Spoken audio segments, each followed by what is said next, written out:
In the nature, a system with more energy is less stable. In other words, the lowest energy state corresponds to the most stable state of the system. So, every system tends to attain stability by losing energy. Let's see how the atoms attain the lowest energy and tend to be in a stable state. We know that the nature is associated with innumerable chemical reactions. It is a known fact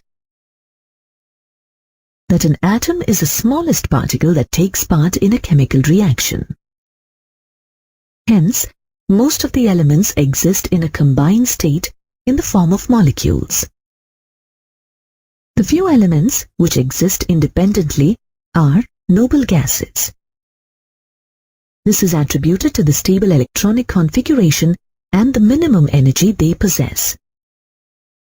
Hence, the atoms of other elements which do not have stable electronic configuration and the minimum energy combine with other atoms of elements to form molecules. Thus, these atoms attain stability by the means of bond formation. The process of bond formation is associated with the lowering of energy of the system. The attractive force which holds various atoms together in a molecule is called a chemical bond. Cosell and Lewis made an attempt to explain the chemical bond formation in terms of electrons. According to them, noble gases are chemically inert because they have stable electronic configuration. The stable electronic configuration is due to the presence of either 8 electrons in the outermost shell, called octet configuration, or 2 electrons in the first shell, called duplate configuration. Hence, they exist independently in atomic state. On the contrary, the remaining elements having less than 8 electrons in the outermost shell are chemically reactive. Hence, they combine with other atoms of elements by means of chemical bonds so as to attain stable octet. So, they do not exist independently but exist in combined states as molecules. Thus, the Cosell-Lewis approach provides an explanation for the requisite of formation of bonds. Later in 1916, Cosell and Lewis developed the electronic theory of valence or theory of chemical bonding to explain the chemical bond formation between the two atoms. According to electronic theory of valence, every atom tries to attain octet in its valence shell by losing or gaining or by sharing of electrons. This is known as the octet rule. Only valence electrons are responsible for the formation of chemical bond. Except valence electrons, the remaining part of the atom, that is the nucleus, with the inner shell electrons, is called kernel. Lewis proposed simple notations to represent valence electrons in an atom. These notations are called Lewis symbols. As per Lewis symbols, the number of valence electrons of an element are represented as dots around the symbol. Let's look at the Lewis symbols of the elements lithium, beryllium, boron, carbon, nitrogen, oxygen, fluorine, and neon as shown. The number of dots around the symbol gives the number of valence electrons. These valence electrons are useful to calculate the group valence of the element. The group valence of an element is equal to number of valence electrons of an element, or 8 minus the number of valence electrons. This is the significance of Lewis symbols. Now, let us look at the formation of ionic bond or electrovalent bond, which was explained by Cosell by considering the following facts. Halogens which are highly electronegative and alkali metals which are highly electropositive are separated by noble gases in the periodic table. Hence, halogens gain an electron, whereas alkali metals lose an electron to form negative and positive ions respectively. The positive ion and the negative ion thus formed attain octet configuration. The two oppositely charged ions approach each other and form an ionic bond or electrovalent bond. The electrostatic forces of attraction that holds the two oppositely charged ions together is known as the electrovalent bond. On the basis of these facts, let's explain the formation of sodium chloride. The electronic configuration of sodium is 2, 8, 1, whereas the electronic configuration of chlorine is 2, 8 and 7. When both sodium and chlorine combine together, sodium loses its one valence electron and forms positive ion, that is, sodium ion, whereas chlorine gains the one electron lost by sodium and forms the negative ion, that is, chloride ion.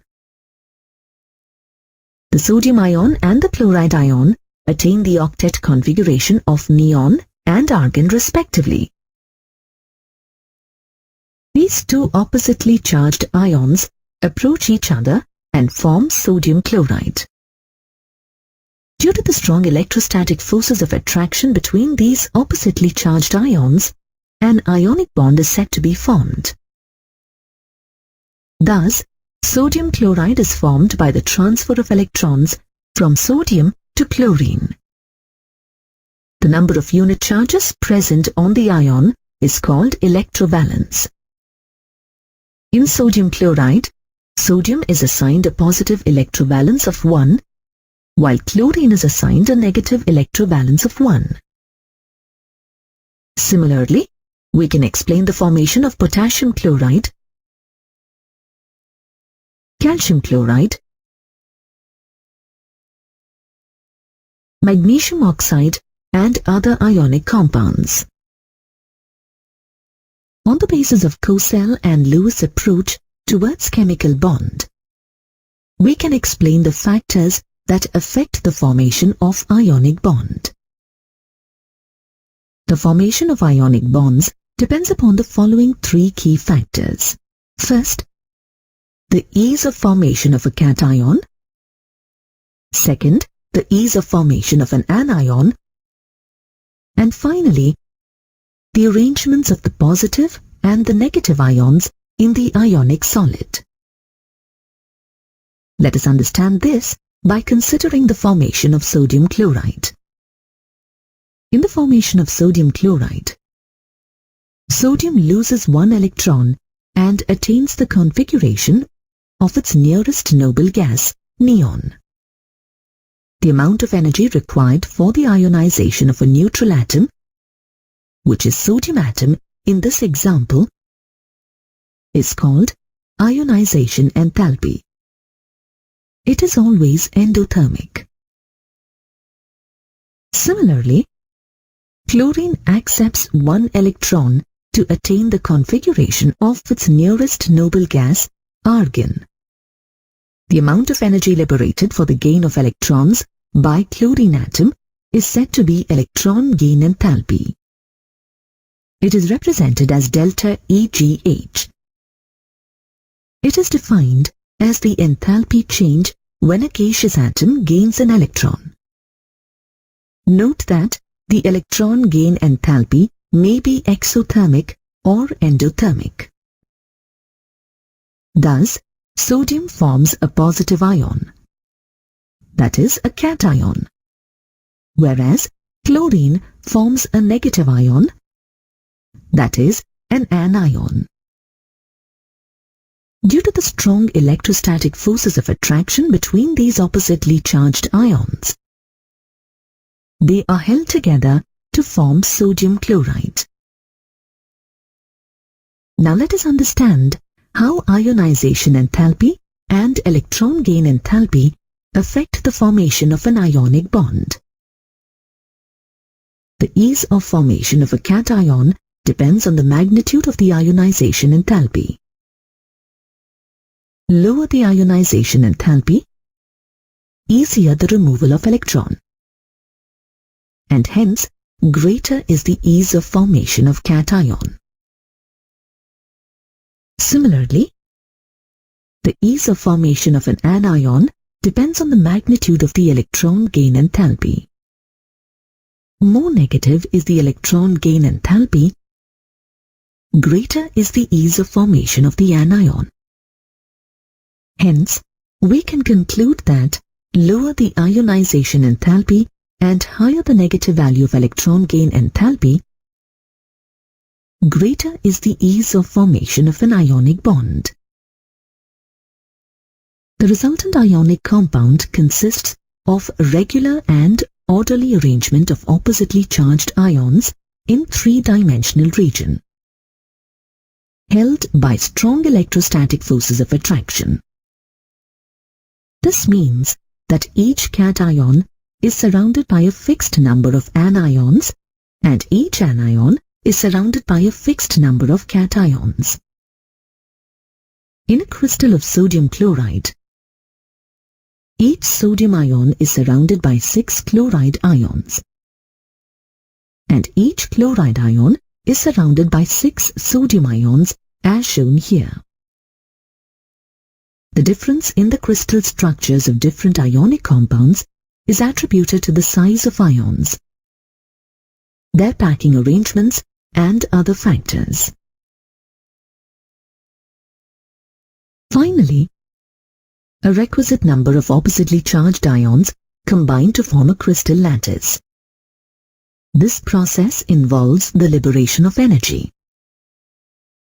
The higher the amount of the energy released, the greater the stability of the ionic compound. The stability of an ionic compound can be predicted by calculating the total enthalpy change in the process.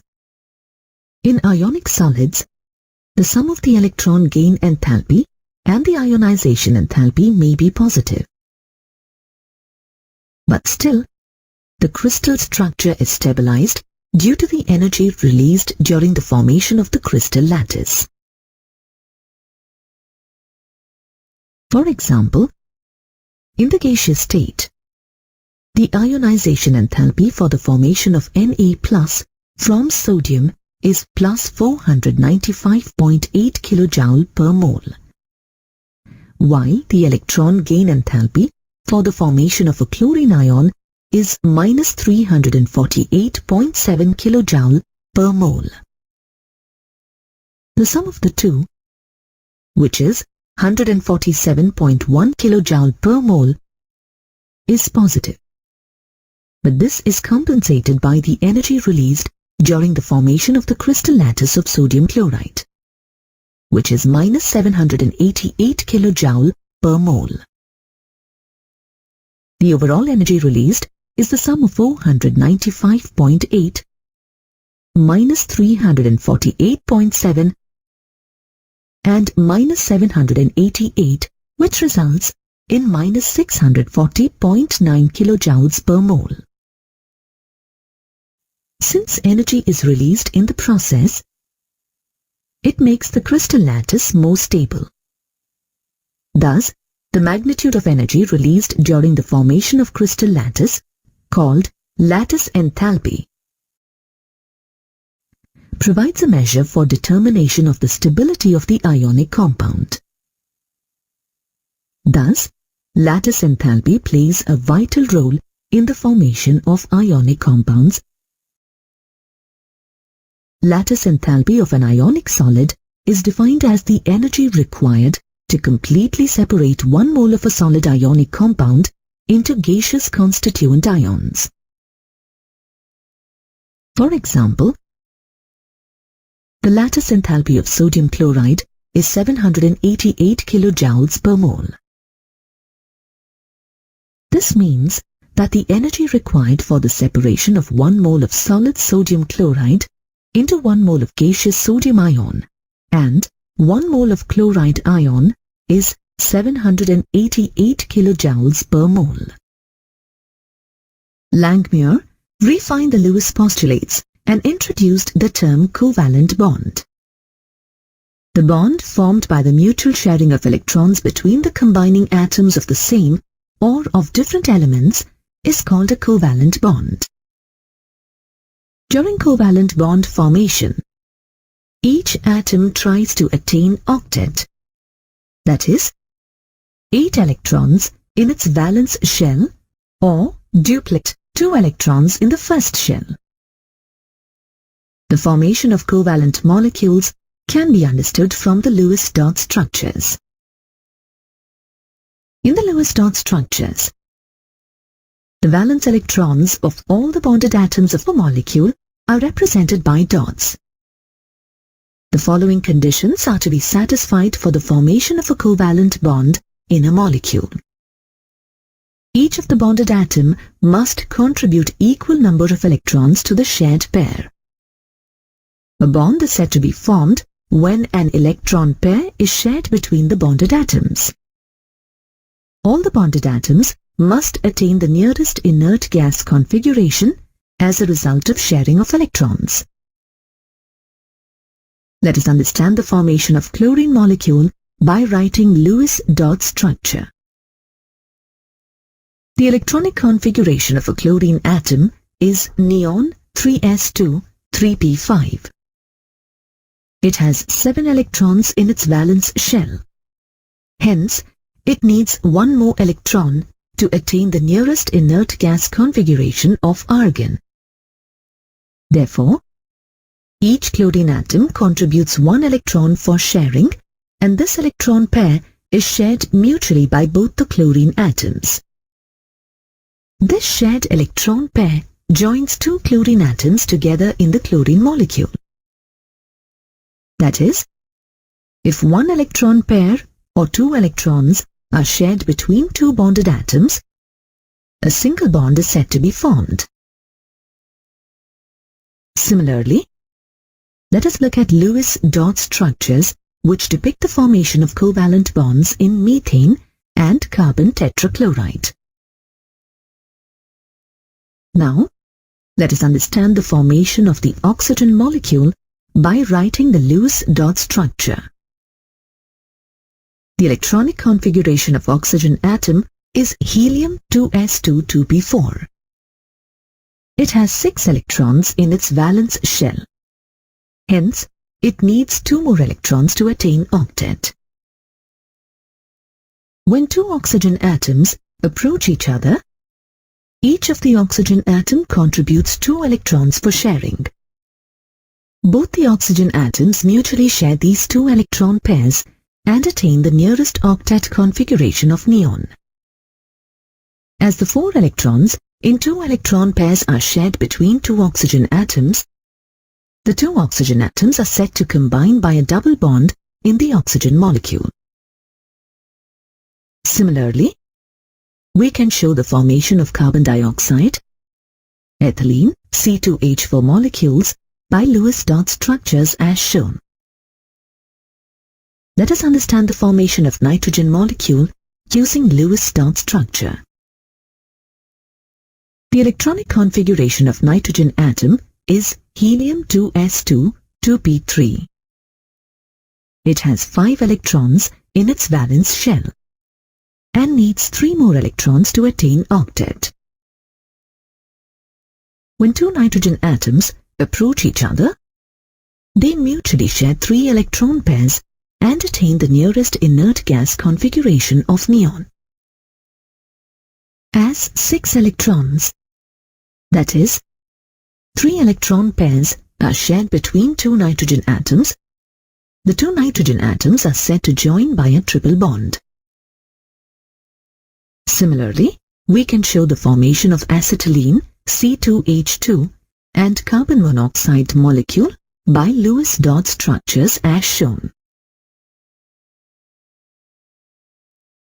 Let us look at certain other important steps to be adopted while writing the Lewis dot structures for a molecule or an ion. In case a covalent molecule is formed between different atoms, then the atom with the least electronegativity is placed at the center, and other atoms will be placed at the terminal positions as shown here for a carbon dioxide molecule. Now, count the number of valence electrons available for bonding.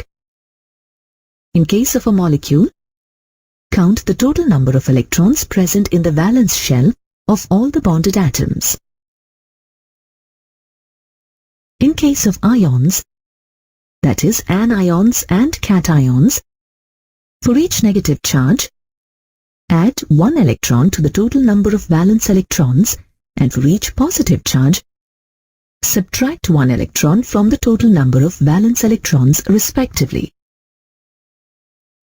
While writing a Lewis structure, it is always better to know the symbols for the respective bonded atoms or the combining atoms while you have to guess the skeletal structure of the molecule. This makes the distribution of the electrons between the bonded atoms easier.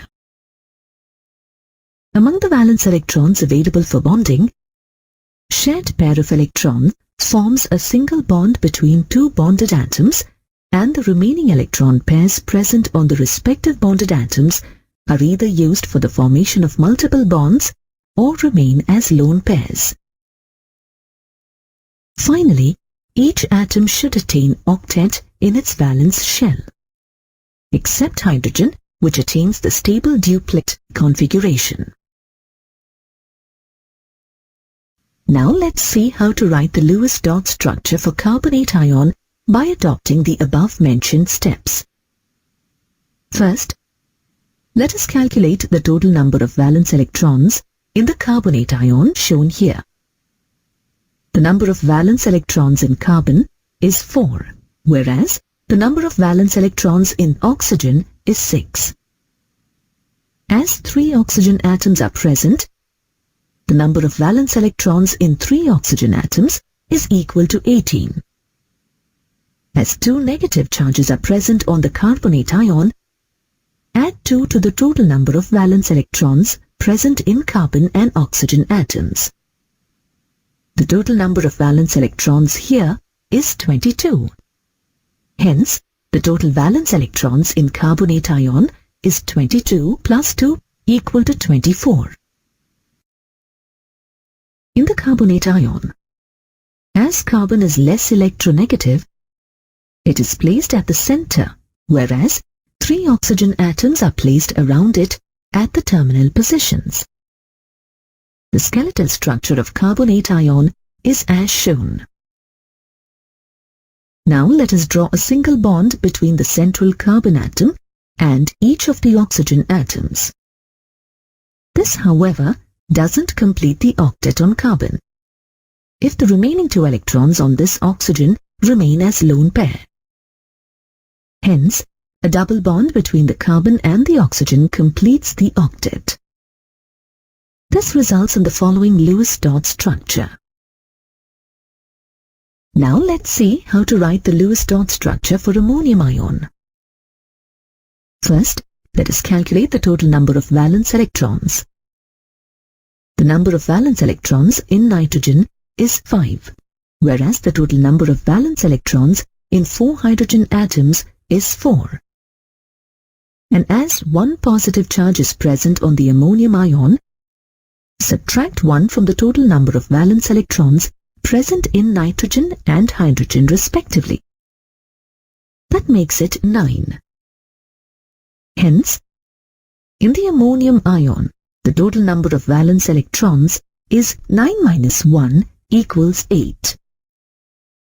In the ammonium ion, nitrogen is placed at the center and the 4 hydrogen atoms are placed around it at the terminal positions.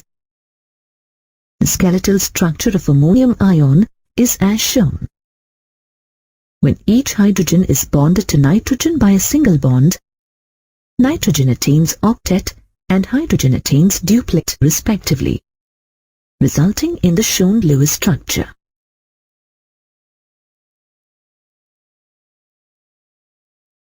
Let us now discuss about formal charge. In the case of monoatomic ions, the net charge belongs only to that particular atom.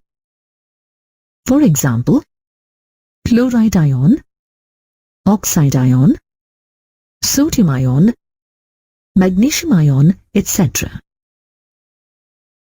In the case of polyatomic ions, the net charge is possessed by the ion as a whole and it does not belong to any particular atom.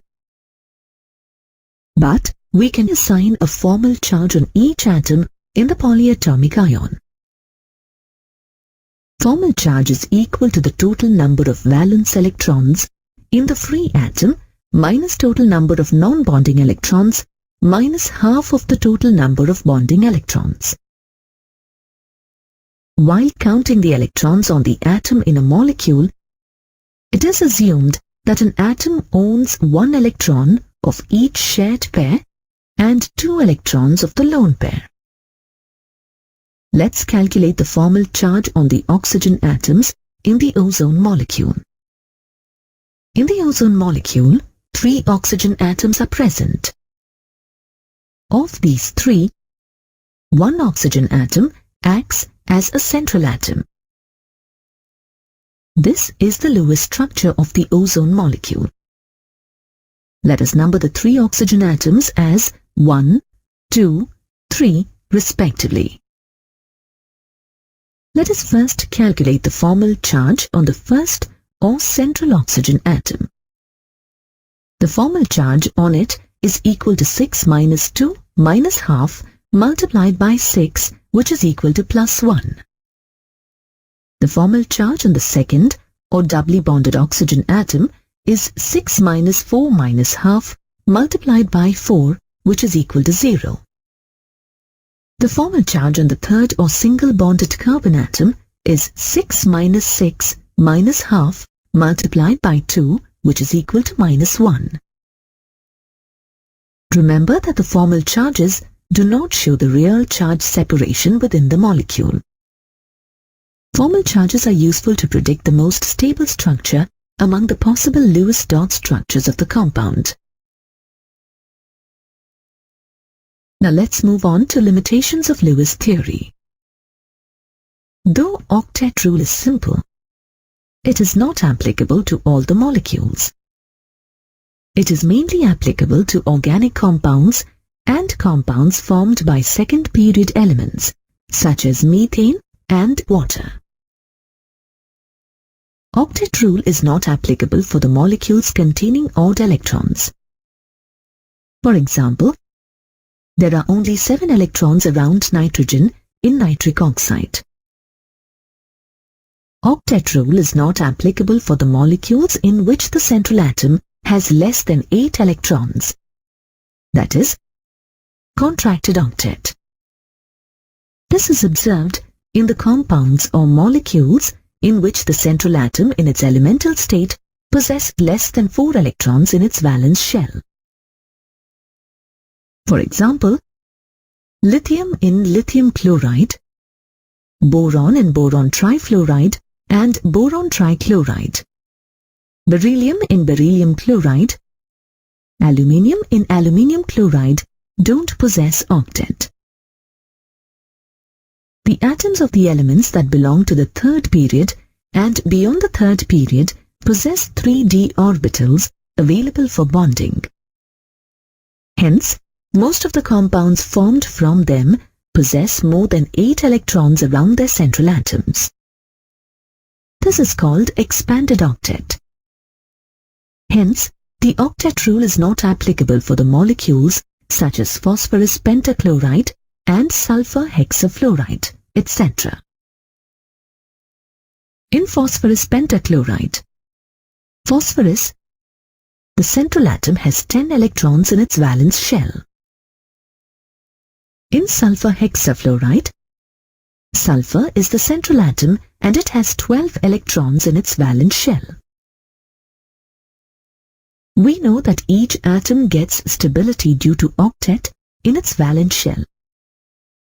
But some elements like krypton and xenon forms compounds in spite of having octet in the valence shell, such as xenon difluoride, xenon oxydifluoride, krypton difluoride, etc. The octet rule couldn't explain this anomaly. Lewis' theory does not explain about the shapes of the molecules. It also does not explain about the relative stability of the molecules as well as the energies of the molecule. Drawing the atomic structures of complex compounds with bonds is difficult. To overcome this, Lewis established an easy way to represent bonds within molecules and ions. He created it as per the shared pair of electrons and the octet rule. In his method, electrons are drawn as dots and the bonding of a pair of electrons is represented by a line. Therefore, it is also known as the electron dot structure. The Lewis structure for an atom is the chemical symbol for the atom, surrounded by as many number of dots as the number of valence electrons in it. For an ion of an element, we first need to draw the chemical symbol for the element surrounded by the number of valence electrons present in the ion. Then, the whole structure is placed within square brackets, with the superscript indicating the charge on the ion. The charge of the ion is the number of electrons gained or lost. To draw the Lewis structure for a molecule, first draw the atoms and join them with lines so that for each atom, the total number of valence electrons becomes 8. To draw the Lewis structure for compounds, first, the unit of the negative or positive charge should be deducted from the total number of valence electrons of the compound. The remaining number of valence electrons should be distributed as the bonding pairs of electrons. For example, a carbonate ion has 2 negatively charged units. The number of valence electrons in a carbonate ion is the sum of valence electrons of 3 oxygen atoms and the valence electrons of the carbon atom. That is 22. Therefore, the number of electrons to be distributed in a carbonate ion will be 22 minus negative 2. That is 24. In the Lewis structure, the least electronegative atom occupies the central position, which is carbon here. Now, when 24 electrons are distributed among 3 oxygen and 1 carbon atoms, it looks like this.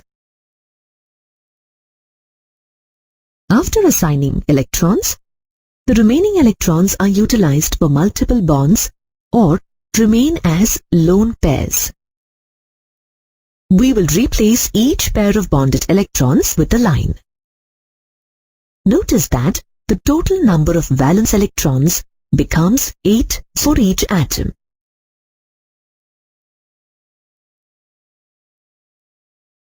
With the sharing of valence electrons for the full octet in each atom, the Lewis structure involves the octet rule. However, there are some molecules in nature that do not follow the octet rule.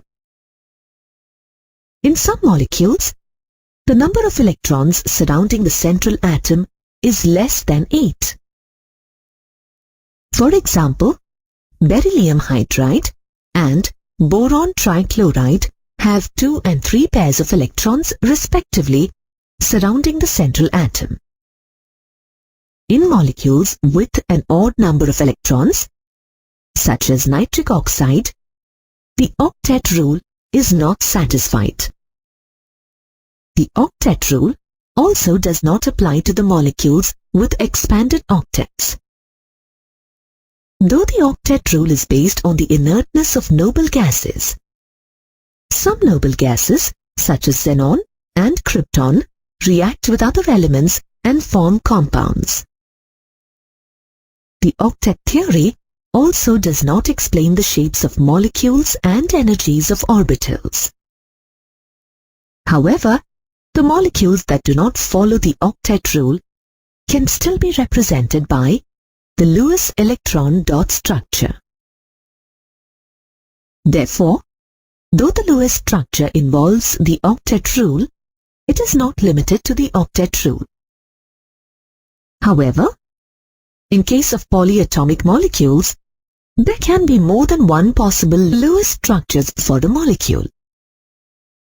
To determine the best possible Lewis structure for a molecule, we need to find out the structure with the lowest energy from a number of possible Lewis structures. The lowest energy structure is the structure with the smallest formal charge on the atom.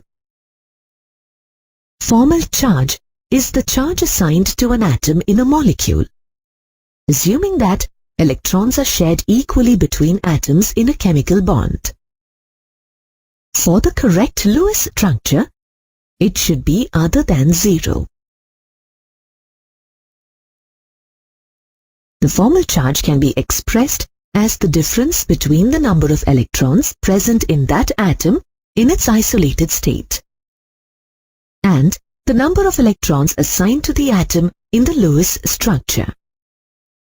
For example, in a phosphine molecule, the number of valence electrons in the phosphorus atom is 5, and the number of lone pairs is 2. There are 6 shared electrons among 3 hydrogen atoms and 1 phosphorus atom.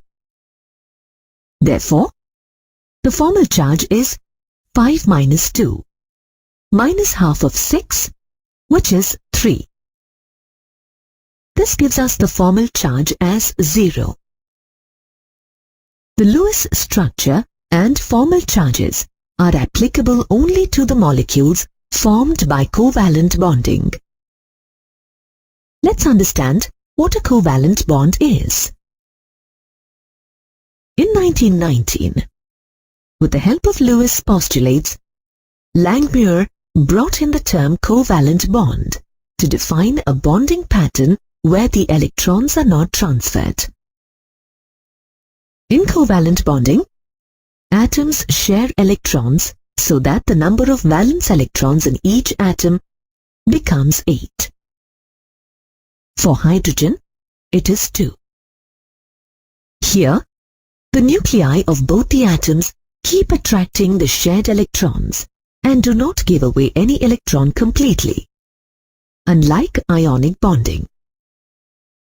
For example, in a water molecule, one oxygen atom shares valence electrons with 2 hydrogen atoms. In this way, the valence electrons in an oxygen atom will be 8, and thus, oxygen gets the stable status of its nearest noble gas, neon. On the other hand, by sharing 1 electron of oxygen each, the hydrogen atoms will have 2 valence electrons each. It will get the configuration of helium. When 2 atoms share 1 electron pair, they form a single covalent bond. For example, the fluorine molecule. When 2 atoms share more than 1 electron pair, they form multiple bonds.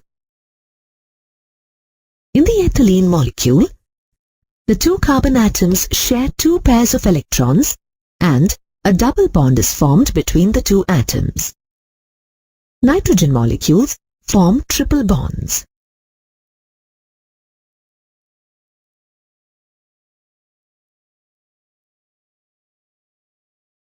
The factors that affect chemical bonds are known as bond parameters.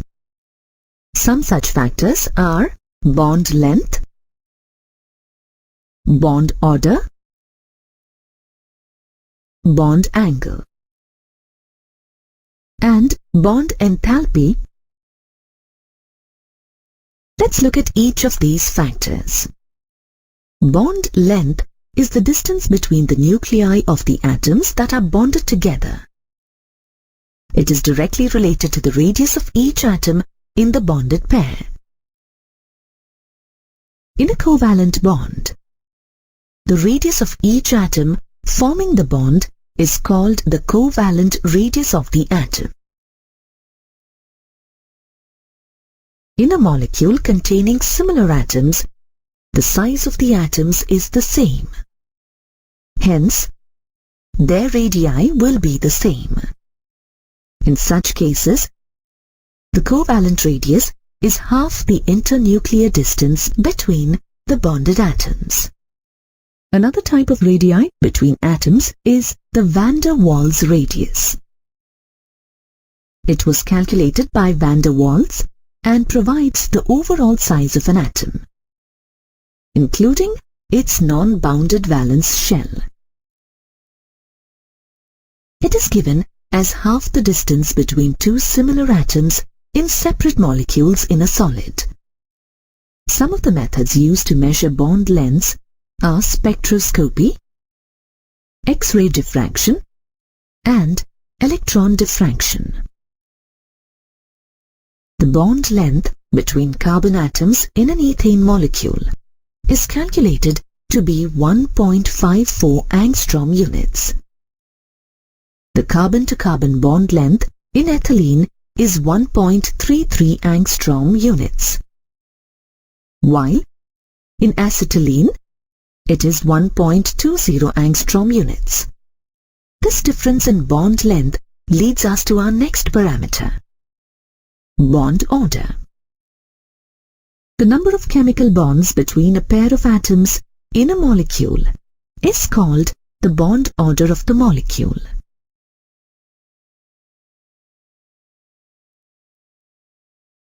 Bond orders can be calculated from Lewis structures.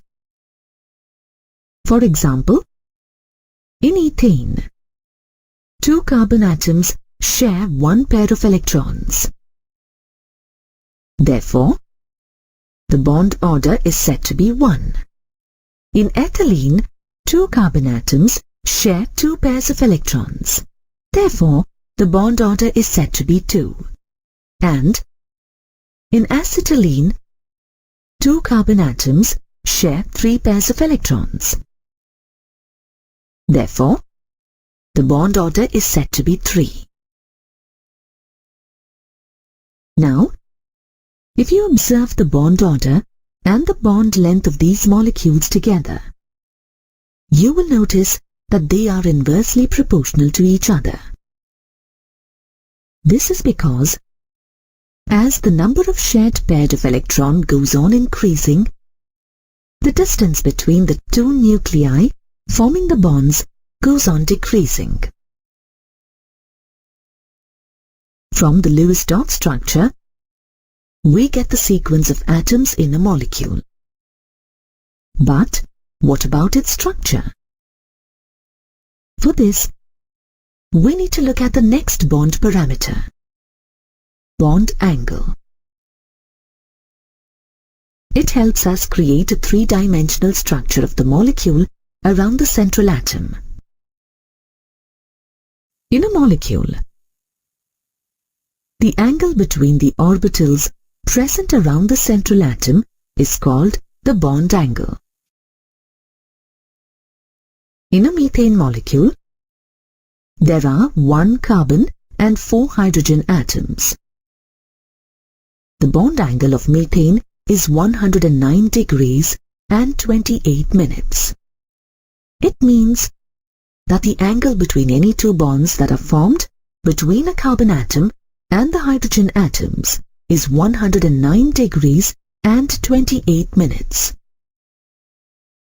Usually, when the bond angle is 90 degrees, the shape of the molecule is octahedral.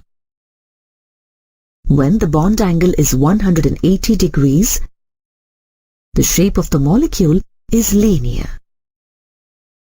Similarly, when the bond angle is 120 degrees, the shape of molecule is trigonal planar.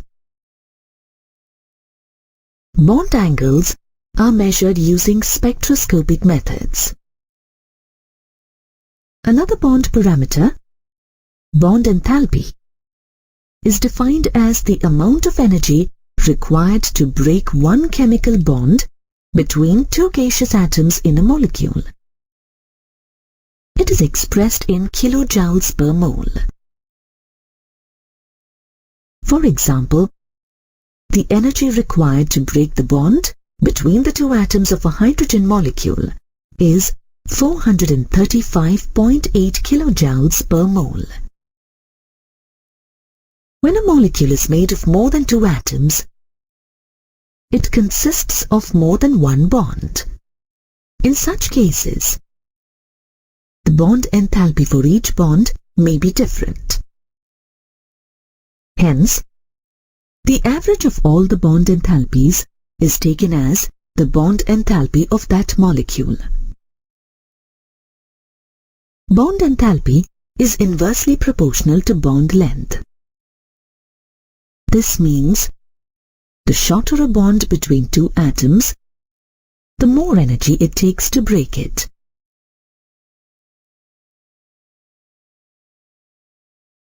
We have already learned how to write the Lewis structures for different molecules and ions. For certain molecules and ions, more than one Lewis structure is possible. For example, consider the following possible Lewis structures for an ozone molecule. These are the two structures possible. In both the structures, one oxygen-oxygen single bond and one oxygen-oxygen double bond is present. These two structures imply that one bond is shorter than the other. The normal bond lengths of oxygen-oxygen single bond and one oxygen-oxygen double bond are 148 picometers and 121 picometers respectively. But experimentally, it is determined that the bond length between any two oxygen atoms in ozone molecule is the same, which is equal to 128 picometers. This implies that the bond length between the oxygen atoms in ozone molecule is intermediate between oxygen-oxygen single bond and oxygen-oxygen double bond. It means that all the bonds in ozone molecule are equivalent. Therefore, neither structure 1 nor structure 2 explains the observed bond length. It is observed that for certain molecules, one Lewis structure cannot explain all the observed parameters such as bond length, bond strength, and so on. Therefore, more than one Lewis structure is required to explain all the observed parameters, as a single Lewis structure is inadequate to represent the molecule accurately. If a molecule that can be represented by two or more structures which differ only in the arrangement of electrons, then the molecule is said to be in resonance, and the set of several possible structures are called resonance structures or canonical structures or canonical forms. Any two resonating structures are represented by inserting a double-headed arrow between them. It is important to note that there is no equilibrium between the canonical forms. All the canonical structures have similar energy and the same arrangement of atomic nuclei, but differ in the arrangement of electrons. However, the molecule never actually has the structure of any of the canonical forms at any point of time. The actual structure of a molecule is a hybrid of all resonance structures possible. It is called a resonance hybrid. This resonance hybrid is more stable than any of the contributing resonating structures. In this example, the resultant of these two structures, that is, the resonance hybrid, explains the equivalent nature of the bonds and the observed bond length, which is 128 picometers as shown here.